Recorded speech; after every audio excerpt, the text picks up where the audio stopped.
함께 앞뒤 좌우 서로 함께 축복하시겠습니다. 사랑합니다. 축복합니다. 네, 사랑합니다. 축복합니다. 네, 사랑합니다. 축복합니다. 여러분 주중에 요즘 큐티 본문의 말씀이 어디시죠? 예, 레위기 말씀 월화수목금토일 그때 해당되어지는 말씀 잘 묵상하고 있는 줄 압니다. 그런데 이 레위기 말씀이 참 쉽지가 않아요. 보통 우리가 내가 성경 한번 일독 해봐야지 하면 창세기부터 시작했다가 창세기, 출애굽기 어느 정도 고개를 넘어가는데 레위기 말씀을 넘어가기가 쉽지 않잖아요. 그래서 레위기 신드롬 이런 말까지 등장하는 편인데요. 왜 이 어려운 말씀, 레위기 말씀을 읽게 되었을까? 이것보다는 우리 믿음의 사람들은요, 패러다임이 좀 달라요. 레위기 말씀을 통해서 하나님께서 나에게 말씀하시고자 하는 바가 있는가 보다. 할렐루야. 뭔가 다른 사람들이잖아요. 다르게 사는 사람들 아니겠습니까? 레위기 말씀을 통해서 하나님께서 하시고자 하는 말씀이 있는가 보다. 그 레위기 1장 1절 말씀에 보면 어떻게 시작이 되냐면은 여호와께서 회막에서 모세를 부르시고 그에게 말씀하여 이르시되, 이 말씀을 그대로 오늘날 지금 이 시간 나에게 적용을 해보자고요. 여호와께서 홍성침례교회에서 최윤종을 부르시고 최윤종에게 말씀하여 이르시되, 할렐루야. 하나님께서 부르신 줄로 믿습니다. 말씀하여 이르시되, 누구에게? 나에게 말씀하여 이르시되. 어떤 말씀? 오늘 설교의 제목이 뭡니까? 축복의 계승자. 따라해 보세요. 축복의 계승자. 네, 축복의 계승자. 하나님은 어떤 하나님이십니까? 축복하시는 하나님이신 줄 믿습니다. 목사님, 나의 삶의 주변을 돌아보면 하나님께서 축복의 하나님이라고 이렇게 말할 수가 있습니까?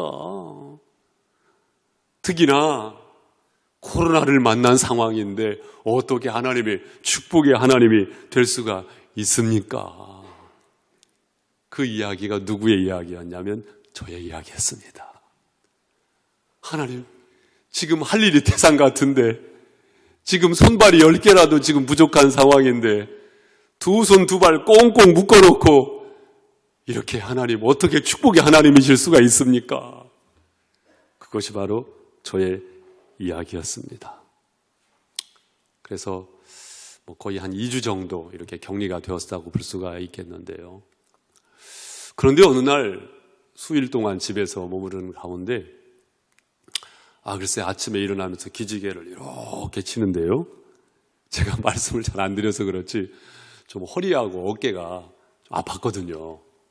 근데 이게 아파 보지 않은 사람은 사실 모르잖아요. 참 표현할 길도 없고, 제가 찬양하고 기도할 때 주여 이렇게 잘하지만 이것이 사실 제 솔직한 모습이었는데, 글쎄 아침에 기지개를 치는데요.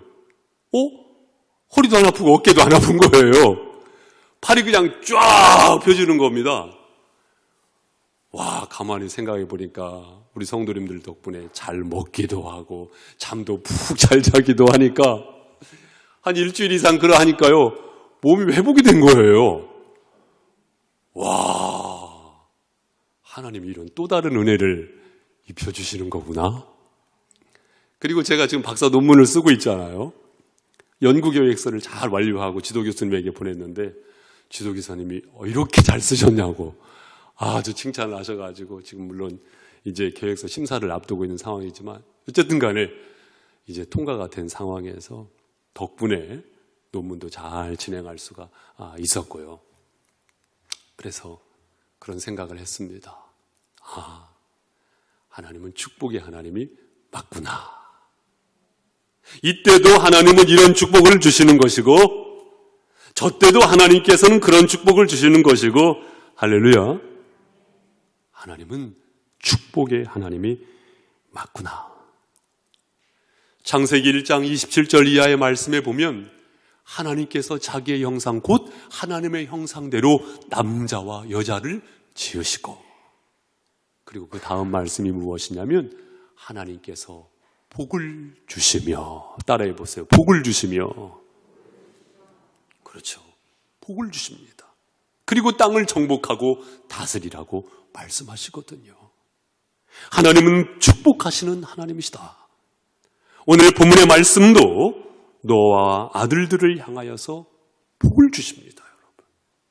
여러분 아시다시피 이 세상에 어마어마한 심판이 불어닥쳤죠. 모든 세상을 물로 하나님께서 심판을 하셨습니다. 그때 의인이었던 노아와 그 가족을 하나님께서 방주에서 보호하시잖아요. 그 방주 안에 호랑이도 있었고 코끼리도 있었고 코뿔소도 있었고 그 방주 안에 짐승들이 있었잖아요. 근데 저는 참 날짜를 따져보면 1년 넘는 시간 동안 방주 안에 갇혀 있던 건데요. 지금으로만 하면 잠수함 아닙니까?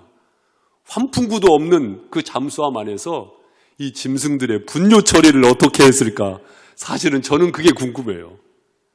소위 말해서 자가격리도 아니고 완전한 격리 생활 속에서 그 분뇨 냄새를 맡으면서 얼마나 힘든 격리 생활을 했겠습니까? 그런데 홍수가 멈추고 묻이 드러나게 되면서 이 노아가 바깥에 나오면서 가장 첫 번째 한 일이 뭐예요? 예배잖아요. 예배를 드리고 제사를 드리고 오늘 본문의 말씀이 이어지는 것입니다. 이 어마어마한 해방감 속에서 하나님께서 1절 말씀에 보니까 우리 9장 1절 말씀 한 번 더 같이 읽겠습니다. 시작. 하나님이 노아와 그 아들들에게 복을 주시며 그들에게 이르시되 생육하고 번성하여 땅에 충만하라. 하나님께서요 복을 주십니다. 여러분 복을 주십니다.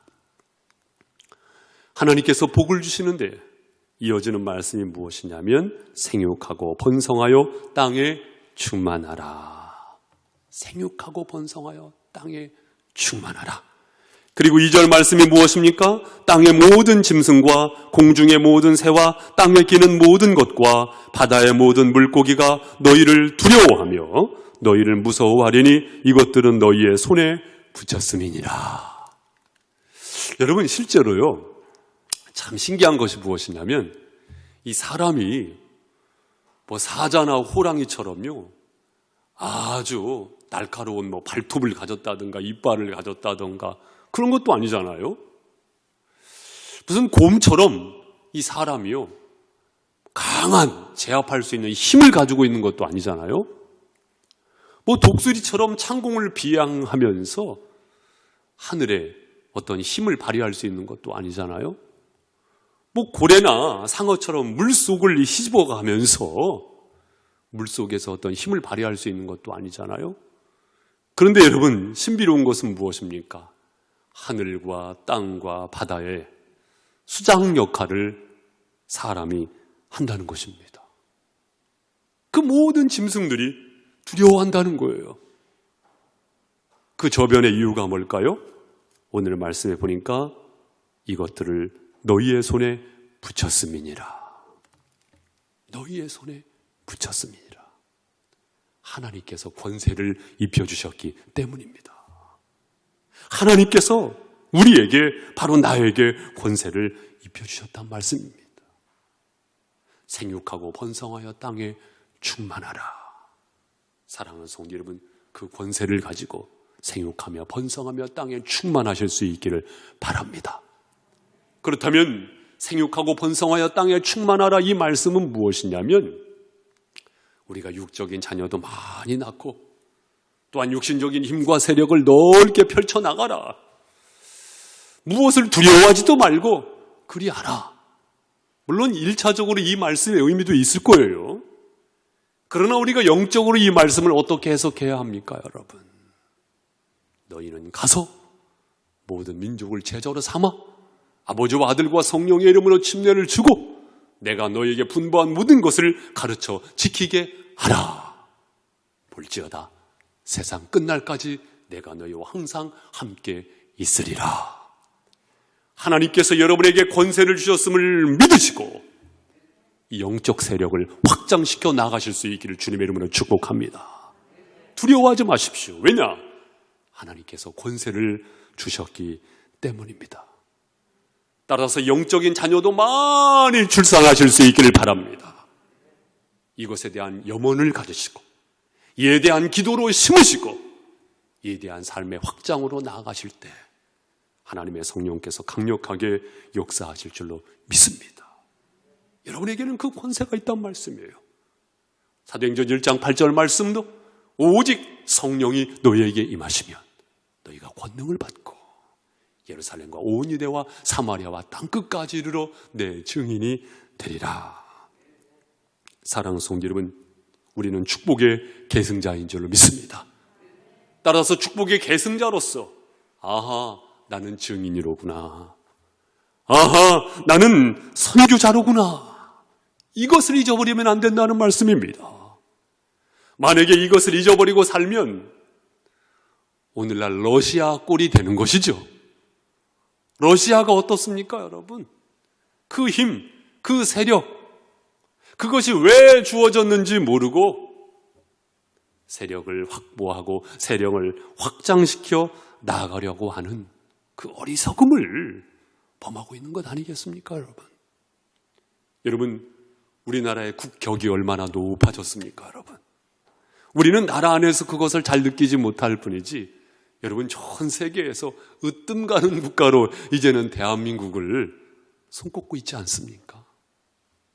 외국 젊은이들이요, 코리아 하면은요, 환호를 지른다고 합니다. 요즘 같은 경우에는 오징어 게임, 방탄소년단 이런 이야기 하면은 세계의 젊은이들이 열광을 한다고 그래요. 하나님께서 코리아를 왜 이렇게 높아주셨을까? 왜 이렇게 높여주셨을까? 저는 믿습니다. 이 시대 말렵에 우리나라를 제사장 국가로 하나님께서 높이 쓰신다고 믿습니다. 그렇기 때문에 교회 안에서도 그렇고 여러분 가정 안에서도 그렇고 여러분 성장하고 있는 아이들을 보통 아이들로 보면 안 돼요. 앞으로 이 지구촌에서 어마어마한 일들을 감당하게 되어질 놀라운 아이들입니다, 여러분. 다음 세대를 위해서 기도하는 것도 큰 사역인 줄로 믿습니다. 다음 세대를 위해서 말씀으로 양육하고 헌신하는 것, 그것은 교회의 또 다른 사명이고 우리 모두의 책임인 줄로 믿습니다. 사랑하는 성도 여러분, 하나님께서 우리나라를 이렇게 높여주신 것도 큰 틀 안에서 볼 때 이 위대한 선교적 사명을 잘 감당할 수 있기를 바라는 마음이 하나님의 마음인 줄로 믿습니다. 그렇다면 여러분, 우리는 어떻게 하면 이 선교적 사명을 잘 감당할 수가 있단 말씀입니까? 저는 이것을 제시하고 싶은데요. 미랄 선교를 잘 해야 합니다. 미랄 선교가 무엇입니까? 요한복음 12장 24절 말씀에 보면 한 알의 미랄이 땅에 떨어져 죽지 않으면 열매를 맺을 수가 없고 죽으면 많은 열매를 맺느니라. 죽으면 많은 열매를 맺는다는 말씀이에요. 여러분, 소금이 어떻습니까? 이 소금이요, 알갱이 그대로 있으면은 맛을 못 내요. 맛을 언제 낼 수 있는 것이죠? 녹아내릴 때. 빛도 마찬가지입니다, 여러분. 타지 아니하면 빛을 낼 수가 없는 것이죠. 탈 때 빛을 낼 수가 있죠. 그렇다면 미랄과 소금과 빛의 공통점은 무엇입니까? 자기를 주장하지 아니하고 죽어질 때, 녹아질 때, 타오를 때 빛이 나고 맛이 나고 생명이 일어나는 것 아니겠습니까? 이처럼 우리는 선교적 사명을 어떻게 감당할 수가 있는가? 내 자신이 죽어지는 것입니다. 내 자신이 온데간데 없어지는 연습, 그것이야말로 진짜 경건의 연습이 되는 것이고 그것을 통해서 하나님께서 하나님의 일을 친히 이루심을 믿습니다. 우리는 근간의 레위기 말씀을 주중에 묵상을 하고 있단 말이죠. 한편으로 보면 이 어려운 말씀, 제사법을 이야기하고 있는 이 어려운 말씀, 제사장을 타켓으로 해서 하시는 말씀 아닐까? 그런데요, 여러분, 당시에 제사장은 많지도 않았어요. 아론의 혈통이 제사장이었으니까 이 아론을 비롯해서 나답과 아비우, 엘르아살과 이다말, 사실 제사장이 그뿐이었습니다. 그러면 그들에게 한정된 말씀인가? 그렇지 않아요. 이스라엘 백성들, 언약 백성들, 그 백성들에 대하여 제사의 소중함과 예배의 가치를 강조하고 있는 형식이거든요. 형식을 말씀하고자 함이 아니고 형식에 담겨 있는 그 믿음의 고백을 강조하고 있는 말씀이거든요. 사랑하는 성도 여러분, 오늘날 우리는 동일하게 레위기 말씀을 66권 안에 하나님의 말씀으로 보면서 오늘날 영적 레위인이 됨을 고백할 수 있기를 바랍니다. 우리는 빛의 자녀로서 구별되어진 언약 백성이라는 말씀입니다. 언약 백성 되어지는 내가 죽어지고, 언약 백성 되어지는 내가 녹아지고, 언약 백성 되어지는 내가 타오를 때 우리는 선교적 사명을 잘 감당할 수가 있습니다. 자기 주장을 내려놓는 연습을 부단히 할 필요가 있고요. 그러는 가운데 하나님께서 하나님의 일을 이루시는 현장을 체험하면서 우리는 영적인 기쁨이 있죠. 여기에서 우리는 영적인 행복을 누리게 된다는 말씀입니다. 여러분, 이번 한 주간 어떤 삶을 살기를 원하십니까? 하나님의 축복의 계승자로서 이 선교적 삶을 감당할 수 있기를 소원으로 품으시고 하나님께서 나를 통해서 그 일을 이루시는 또 다른 체험이 있기를 주님의 이름으로 축원드립니다. 또한 이어서 말씀을 보실 때에 4절 말씀을 보시면은요, 그러나 고기를 그 생명되는 핏째 먹지 말 것이니라. 여러분, 하나님께서 이때까지만 해도 어떤 음식을 먹도록 인간에게 허락을 하셨냐면 창세기 1장 29절 이하의 말씀을 보면 씨 맺는 모든 채소, 씨 가진 열매 맺는 모든 나무, 다시 말하면 무엇을 먹거리로 주셨냐면 채식을 할 수 있도록 채식을 하는 인간으로 하나님께서 규정해 놓으셨었거든요. 그런데 노아 방주에 나오게 되면서 모든 산 동물은 너희의 먹을 것이 될지라 채소같이 내가 이것을 다 너희에게 주노라 하면서 육식을 열어주셨단 말씀이에요. 그런데 하나님의 우려는 무엇이었냐면 함부로 피를 흘리는 것이었습니다. 함부로 피를 흘리는 것에 대하여 하나님께서 우려하신 것 같아요. 그래서 5절, 6절은 무엇을 말씀하십니까? 내가 반드시 너희의 피, 곧 너희의 생명의 피를 찾으리니 짐승이면 그 짐승에게서 사람이나 사람의 형제면 그에게서 그의 생명을 찾으리라. 6절 함께 읽습니다. 시작. 다른 사람의 피를 흘리면 그 사람의 피도 흘릴 것이니 이는 하나님이 자기 형상대로 사람을 지으셨음이니라. 함부로 피를 흘리는 것에 대하여 경각심을 갖고, 여러분, 이 피는 생명이거든요. 다시 말씀드리면 하나님께서 축복을 하시는데 그 축복함을 하나님이 주시는 복을 가지고 피를 흘리는 것이 아니고 생명을 소중하게 여기며 돌보아야 할 것을 말씀하고 있는 것입니다. 이처럼 우리는 언약 백성으로서 돌보는 자, 선교자임 동시에 돌보는 자임을 자각하여야 한다는 말씀입니다. 우리는 어떤 사람들입니까? 돌보는 사람들이에요. 특히 우리는 인간관계 속에서 사람을 그냥 사람으로 보지 않습니다. 믿음의 사람은 사람을 볼 때에 하나님의 형상으로 바라볼 수가 있어야 합니다. 하나님의 형상을 입었다는 것은 무엇입니까? 하나님과 닮은 꼴이라 그 말씀이에요. 하나님과 닮은 꼴이라 그 말씀이에요. 우리 옆에 계신 분에게 한번 말씀해 주세요. 아, 하나님과 닮은 꼴이셨군요. 시작. 하나님과 닮은 꼴이셨군요. 하나님과 닮은 꼴이셨군요. 하나님과 닮은 꼴이셨어요. 하나님의 형상이에요. 따라서 우리는 서로를 돌보는 자라 그 말씀입니다. 하나님이 주시는 축복을 가지고 하나님께서 허락해 주신 권세를 가지고 우리는 서로를 돌볼 수 있어야 합니다. 그렇다면 우리는 서로를 잘 돌보기 위하여 두 가지를 기억해 줄 것을 저는 강조해서 말씀을 드리고 싶은데요.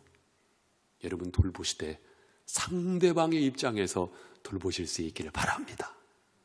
상대방의 입장에서. 내 입장에서가 아니고 상대방의 입장에서. 상대방을 이해하는 가운데 돌볼 수 있을 때 진짜 돌봄이 되죠. 그렇지 아니하고 내 입장에서 돌보려고 하면 돌봄이 아니고 주장이 됩니다, 여러분. 주장이 돼요. 이것을 보다 더 설명하기 위하여 한 동화를 말씀드리고 싶습니다. 그 먼 옛날에 사자와 토끼가 서로 사랑을 했다고 하죠. 사랑의 스파크는 언제든지 일어날 수가 있는 거예요. 중요한 것은 무엇이냐면 그것이 어떻게 관계로 발전하느냐가 중요한 것이거든요. 그런데요, 서로 사랑하는 데 있어서 사자가 토끼에게 이야기합니다. 맛 좋고 영양 좋은 것을 가져왔다는 거예요. 그것이 무엇이냐면 원숭이 두개골. 그것이 무엇이냐면 뱀의 껍질. 그것이 무엇이냐면 쪽제비의 내장. 몸에 좋은 것을 가지고 왔다는 거예요. 그러나 토끼는 그것을 받아들이기가 어려운 것입니다. 토끼는 사자에게 이야기합니다. 진짜 좋은 것을 가져왔다는 거예요. 네잎크로바를 한번 먹어보라는 거예요. 눈에 보기 좋은 것도 좋지 않겠느냐. 눈밭을 해치고 풀뿌리를 캐했다는 거예요. 향기 있는 꽃잎, 맛도 좋다는 거예요. 그러나 사자는 냄새조차 맡을 수가 없는 거예요. 사자는 이야기합니다. 토끼는 이야기합니다. 나는 충분히 할 일을 했다는 거예요. 나는 열심으로 사랑을 했다는 거예요. 나는 성실하게 사랑을 했다는 거예요. 그런데 여러분, 이것이 무서운 겁니다. 이 열심이 무서운 거예요. 이 최선을 다했다는 것이 무서운 것입니다. 최선을 다하실 때 내 입장에서 최선을 다하는 것이 아니고 상대방의 입장에서, 서로의 입장에서 최선을 다하시기를 주님의 이름으로 권고를 드립니다. 그것이 진짜 최선이 다할 수가 있는 것이지, 그렇지 아니하면 오히려 최선에서 더 멀어지는 결과가 되는 것이죠. 그러하기 위해서는 서로를 이해하는 것이 우선입니다. 무엇하는 것이 우선이라고요? 이해하는 것입니다. 이해가 뭡니까, 여러분? understanding. 밑에 서는 것이 이해예요. 밑에 서면 이해할 수가 있습니다. 더 위에 서면 이해할 수가 없는 거예요. 더 낮아질 때 서로를 이해하고 서로를 진정으로 돌볼 수가 있습니다. 서로를 이해하는 것이 참 소중한 것입니다, 여러분.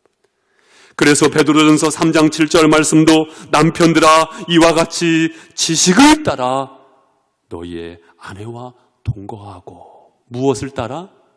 지식을 따라. 무슨 말씀입니까? 아내를 이해함으로 진짜 동거가 있을 수 있다. 진짜 사랑이 있을 수 있다. 진짜 돌봄이 있을 수 있다. 그것입니다. 지식을 따라, 다시 말하면 이해가 없이 사랑하고 돌본다고 한다면 돌봄이 아닌 자기 주장이 될 수가 있는 것이거든요. 부부관계뿐만 아니라 자녀와 가정 안에서뿐만 아니라 교회에서뿐만 아니라 우리는 모든 관계성을 추구하는 존재가 인간일진데, 인간으로서 잘 돌보기 위해서는 상대방을 이해함으로 돌볼 수가 있으니 이 돌봄이 저와 여러분의 돌봄이 될 수 있기를 주님의 이름으로 축원드립니다. 또한 돌봄은 언제 있을 수가 있느냐? 사랑하는 성도 여러분, 돌보실 때 주님의 이름으로 돌보실 수 있기를 바랍니다. 주님의 이름으로 돌보는 것입니다, 여러분. 주님의 이름으로 돌본다는 것은요, 사실 많은 의미가 내포되어 있는 것입니다. 주님의 이름으로. 따라해 보세요. 주님의 이름으로. 주님의 이름으로. 내 자신의 이름이 아니고 주님의 이름으로 돌보라, 그 말씀입니다. 그러한 가운데 관계를 살려내고, 그러한 가운데 공동체를 살려내고, 그러한 가운데 진정한 의미에서 천국 상급이 준비가 되어지고, 그러한 가운데 내가 아닌 주님께서 영광 받으시고. 그래서 마태복음 6장 3절 말씀도 오른손이 하는 일을 왼손이 모르게 하라고 말씀하고 있지 않습니까? 사랑하는 성도 여러분, 나를 통해서 내 주변인들이 주님의 돌보심을 받을 수 있도록 소원을 품으시고 행하시는 저와 여러분이 되시기를 바랍니다. 그때 참 신비스러운 것이 무엇인지 아십니까? 그때 내가 주님의 돌보심을 경험해요. 이거 참 신비로워요. 그때 내가 주님의 돌보심을 경험하게 되더라고요. 돌봄이 필요한 존재는 들에 핀 백합화뿐만 아닙니다. 하늘을 나는 새뿐만 아닙니다. 하나님의 형상을 입은 한 사람 한 사람이 그 돌보심이 필요하죠. 오늘 피었다 지는 들풀도 입히는 하나님, 하물며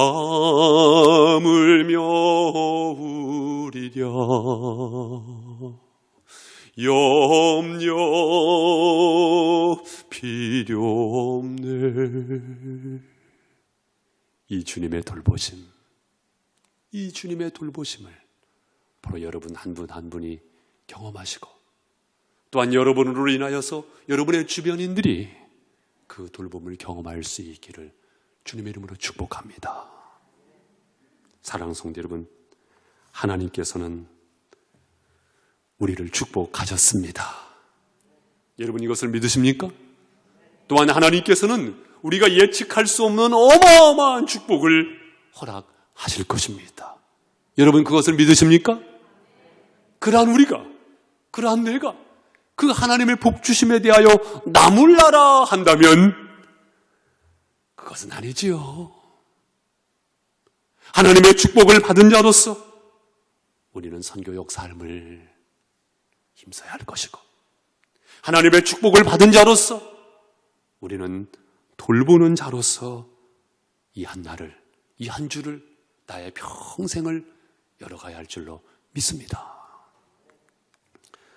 지난주에 이효령 선생께서 돌아가셨지요. 참 훌륭하신 분 아니십니까? 이효령 선생님께서 우리 옆 동네 저 아산에서 태어나신 분이세요. 충남 아산에서 태어나신 분이신데 참 초대 문화부 장관을 지내셨고, 참 어떤 분은 그렇게 격찬까지 하시더라고요. 정말 세기에 나올까 말까한 그런 분이라고. 이 이효령 선생님께서 남기신 참 주옥 같은 말씀들이 있어요. 그러니까 국문학자이시다 보니까 참 농축된 그 말과 그 언어 속에 참 그렇게 깊은 의미를 담아서 그렇게 말씀하실 수 있을까 놀랍잖아요. 의심은 지성을 낳고 믿음은 영성을 낳는다 해가지고 지성에서 영성으로 뭐 이런 말씀을 이렇게 참 남겨주신 훌륭한 분이시죠. 저 오늘 설교의 마무리를 이효령 선생님께서 참으로 이렇게 말씀하셨던 주옥 같은 두 말씀을 드리면서 오늘 설교의 말씀을 더 각인시켜드리고 또한 강조 말씀을 드리고 싶은데요. 이효령 선생님께서 그 딸의 기도로 인해서, 딸의 전도로 인해서 신앙을 갖게 되지 않으셨습니까? 그런 말씀을 자주 하셨다고 합니다. 사랑하는 딸아, 너의 기도가 높은 문지방을 넘게 하였구나. 그렇죠. 전하는 자가 없이 어떻게 들을 수가 있겠습니까? 전하는 자가 있었기 때문에 하나님의 때에 그의 마음이 녹아내려진 것이고 그가 바로 구원의 반열에 이르게 되었던 것 아니겠습니까? 또한 이어려운 선생님께서 품계라는 단어를 사용하셨어요. 여러분도 따라해 보세요. 품계. 여러분, 품계가 뭡니까, 여러분? 새가요, 하늘을 비행할 때 날개를 저으면서 납니다. 홀, 홀, 홀. 날개를 저으면서 하늘을 납니다. 그런데 이 새가 둥지 안으로 돌아오게 되면 이 날개가 품계가 된다는 거예요. 품계가 뭡니까, 여러분? 하늘을 날던 그 날개가요, 알을 품어줘요. 새끼를 품어줍니다. 둥지를 품어줍니다. 하늘을 날개하였었던 그 날개가 둥지 안으로 들어오면서까지도 홀 그것이 아니고 둥지 안으로 들어와서는 그 힘을 가지고 둥지를 품는다는 말씀입니다. 그때 생명이 탄생이 되고 그때 생명이 성장하죠. 이처럼 하나님께서는 믿음의 사람에게 축복하시는데 그 축복을 덧입은 자로서 전하기에 힘써야 할 것이고 품기를 힘써야 할 줄로 믿습니다. 그 마땅한 권세를 가지고 그 마땅한 힘을 가지고 우리는 그 삶을 살아갈 때 성령 하나님께서 나의 인생을 통하여서 성령님의 뜻을, 하나님의 뜻을 친히 이루어갈 줄로 믿습니다. 저는 믿음의 가족 한 사람 한 사람이 이 영광스러운 생애를 더욱더 활짝 열어갈 수 있는 이 한 주가 되시고 또한 주어진 소중한 일생이 되시기를 주님의 이름으로 축복합니다. 기도하겠습니다. 우리 이 시간 함께 말씀을 기억하면서 귀한 말씀을 붙잡고 나의 삶으로 살아내기를 소망하면서 주님, 나를 축복의 계승자로 삼아주셨음을 감사드립니다. 선교적 삶을 또한 품는 자로서의 삶을 살아갈 수 있도록 성령님 나를 인도하시고 더욱더 은혜를 덧입혀 주시옵소서. 우리 잠시 말씀을 묵상하며 함께 기도하도록 하겠습니다. 살아계신 하나님 아버지 감사합니다. 주님 천년의 속에 주님이여 감사합니다. 주님의 은혜임을 망각하며 고생했음을 고백합니다. 주님 소중한 주옥 같은 인생을 살아가게 하시고 아버지 우리 하나님의 뜻을 이룰 수 있는 은혜게 하시고 영적 자녀를 다나가며 장시켜 나갈 수 있는 내 삶을 살아갈 수 있도록 믿음의 군석들을 그렇게 보호하시며 그렇게 인도하여 주시기를 간절히 기도합니다. 눈물의 기도를 받아주시고 우리 하나님의 영신 와주시면서 주님 장하자냐고 온전히 주님의 뜻을 이루어가는 믿음의 백성들 원동할 수 있도록 가옵소서. 백성을 주님 감사합니다. 그럴 수 있도록 가옵소서. 주님 축복합니다.